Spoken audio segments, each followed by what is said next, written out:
پێگەی وۆڵ ستریت جۆرناڵی ئەمریکی لە چەند سەرچاوەیەکی بەرپرسی عێراقی و ئەمریکیەوە گواستوێتەوە کە بەم نزیکانە ڕاگەیەنراوێکی هاوبەشی هەردوو وڵات بڵاو دەکرێتەوە کە ئاماژە بە پاشەکشەی هێزە شەڕکەرە ئەمریکیەکانی ناو عێراق دەکات.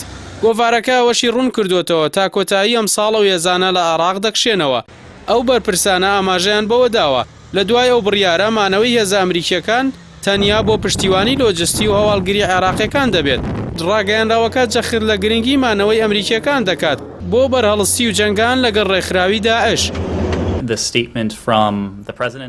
هەر لەو بارەوە وتەبێژی وەزارەتی دەرەوەی ئەمریکا نێت برایس دەڵێت هێزەکانی وڵاتەکەی لەسەر داوای حکوومەتی بەغدا لەوێن بۆیە لە گفتوگۆی خولی چوارەمی استراتیژی نێوان هەردوو وڵات باسی دەکرێت.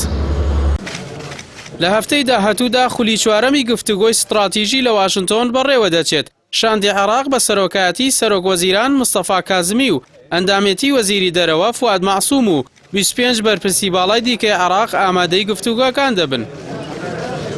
ئەو ڕاگەیەنراوەی کە گۆڤارە ئەمریکیەکە ئاماژەی پێداوە ئەگەر بەو شێوە دەرچێت کە باس کراوە ڕوونترە لە ڕاگەیەنراوەکەی مانگی نیسانی ڕابردوو کە باسی ئەوەی کردبوو هێزەکانی ئاسایشی عێراق لە دوای مەشق پێکردن و چەکدارکردنیان لەلایەن هێزەکانی پەیمانی باکووری ئەتڵەسی ناتۆ و هێزە ئەمریکیەکانەوە ئامادەن لە سەرانسەری وڵات بەرپرسیارەتی ئەمنی بگرنە ئاستۆ.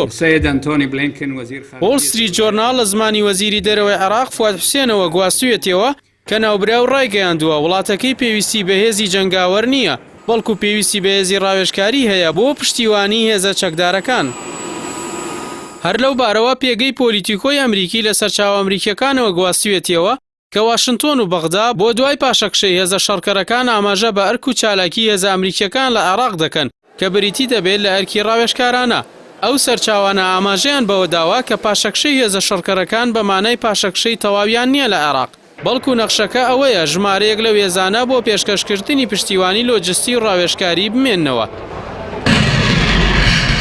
لە دوای زنجیرەیەک موشەکباران و پەرچەکرداری ئەمریکیەکان لە عێراق گفتوگۆی چوارەمی استراتیژی عێراق و ئەمریکا لە کاتێکی هەستیاردا ئەنجام دەدرێت. لەم کاتەدا سەرۆکوەزیرانی عێراق کە گوشارێکی گەورەی جەماوەری و میلیشیاکان و کوتلە پەرلەمانیەکانی لەسرە بۆ جێبەجێکردنی بڕیاری ئەنجومەنی نوێنەران بۆ کردنە دەرەوەی هێزە بیانیەکان لەم کاتەدا واژۆکردنی ڕێکەوتنێکی ڕوون پێگەی بەهێز دەکات لە کەمپینی هەڵبژاردنەکاندا. بەڵام ئایا هێزە خاوەن میلیشیاکان کە داوای پاشەکشەی تەواوی ئەو هێزانە دەکەن بەمانەوەی بەشێکی ئەو هێزانە ڕازی دەبن بە پاساوی پێشکەشکردنی خزمەتی ڕاوێژکاری؟